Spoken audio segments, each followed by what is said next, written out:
Hello, I'll be presenting my mid-crit progress for the Genius in Nature project. My chosen guru is mangroves. First, I'd like to start off with an introduction to my guru. In a mangrove forest, there are three kinds of mangrove trees. The red mangrove tree's root profile consists of long horizontal roots, otherwise known as pencil roots. These trees live at the forefront of the mangrove in the intertidal zone. Next, black mangroves. Their roots are called buttress roots, and they work to support the tree, much like the flying buttresses in architecture. The black mangroves grow slightly more inland than the red mangroves and make up the dense middle layer. Lastly, the white mangroves. These trees grow inland well above the tide line. This is the general research done, and I'd mainly like to highlight the changing tides at multiple times of the day. The black mangroves are almost entirely exposed, while the red mangroves spend their lives almost always submerged. I'd like to also highlight the tidal patterns that affect the salinity. This in turn affects what organisms are able to live there.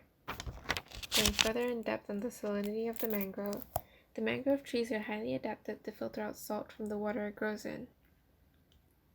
Not only are the roots adapted, the leaves are also well adapted to handle the salinity of the water. Next, I'd like to show that every layer of the mangrove forest has species that are more abundant within them due to the protection that the roots provide. This is the color-coded food pyramid in the mangroves. The predators are found mainly outside of the mangroves or in the red mangroves layer, which is the outermost layer. This shows the filtration system of the mangrove roots. Now I'll present my series of study models. With my first two models, I tried to extract the concept of the forest filtration, both on a micro and also on a macro level. The second model was a study of the inner root structure and how it filtered out salt. Model 1 was very abstract visualization of the roots filtering out big from small. Model 3, however, is focused on the macro and not at all on the salt filtration. It was a study of how the different roots from the trees came together to form a filtration system. I tried testing it by shining light through, which revealed the problem with my model. It was too stiff and unorganic, and still too far removed from my guru. It ended up blocking light out entirely.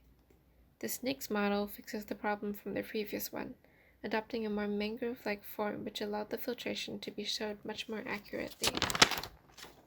Next, this is research detailing just how much the mangroves can change based on the environmental changes around it, which brings me to my latest study model. An example of this is that the white mangroves, if flooded for too long of a period of time, will eventually end up growing pencil roots to adapt to this change. I decided to make it movable in order to accurately depict how the mangrove's filtration can be subject to change. I have displayed how each layer casts their shadows separately, and then together as a system. I think that doing this helped me to better understand its cohesiveness by highlighting how each segment works to cover another's flaws.